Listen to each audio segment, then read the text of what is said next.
Welcome back to the show. And this time, we're diving into a deal that didn't just change a company, it rewired an entire creative industry. This is the story of Disney and Pixar. Now, before the acquisition, Disney was struggling. Yes, that Disney. By the early 2000s, Disney animation was losing relevance. Movies were underperforming. Internal morale was low, and the magic that once defined the brand felt like it was fading. Meanwhile, Pixar, a company that started as a small computer graphics division, was releasing hit after hit. Toy Story, Monsters, Inc., Finding Nemo. Every film was a cultural event. Here's the twist. Pixar wasn't owned by Disney. They had a distribution agreement, not a marriage. And that agreement was breaking down. Steve Jobs, who was Pixar's largest shareholder and CEO at the time, believed Disney undervalued Pixar's contribution. Disney executives, on the other hand, believed Pixar was replaceable. That belief would almost cost them everything. When negotiations collapsed in 2004, Pixar openly began exploring deals with Disney's competitors. Imagine that for a second. Pixar films distributed by another studio.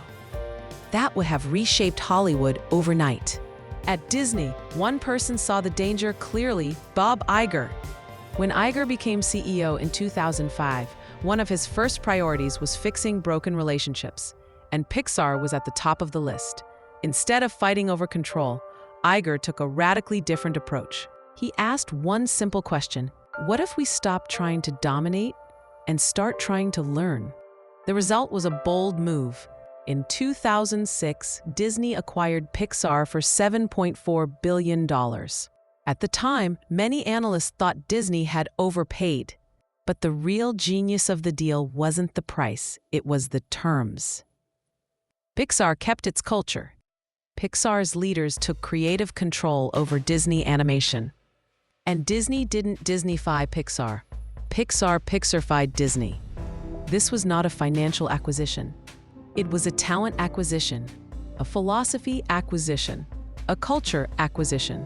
Ed Catmull and John Lasseter, Pixar's creative leaders, were placed in charge of Disney animation as well.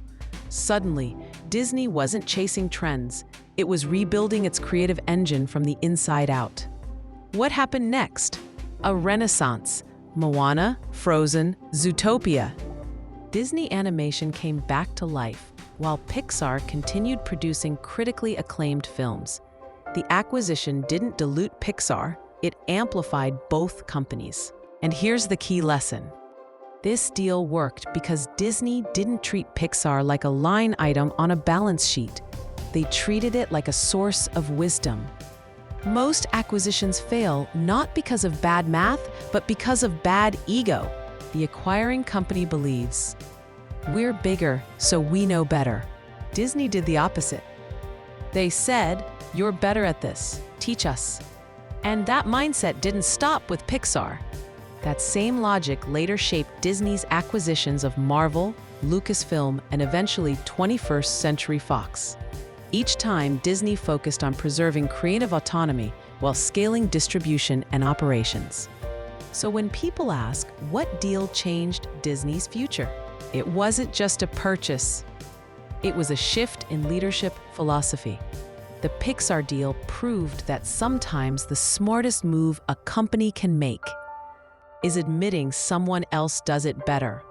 If you enjoyed this episode, think about this question.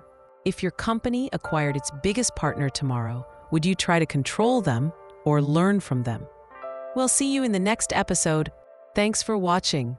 For more business English tips, follow our Instagram at bpropeller, our LinkedIn Propeller Business English, and our website, bpropeller.com.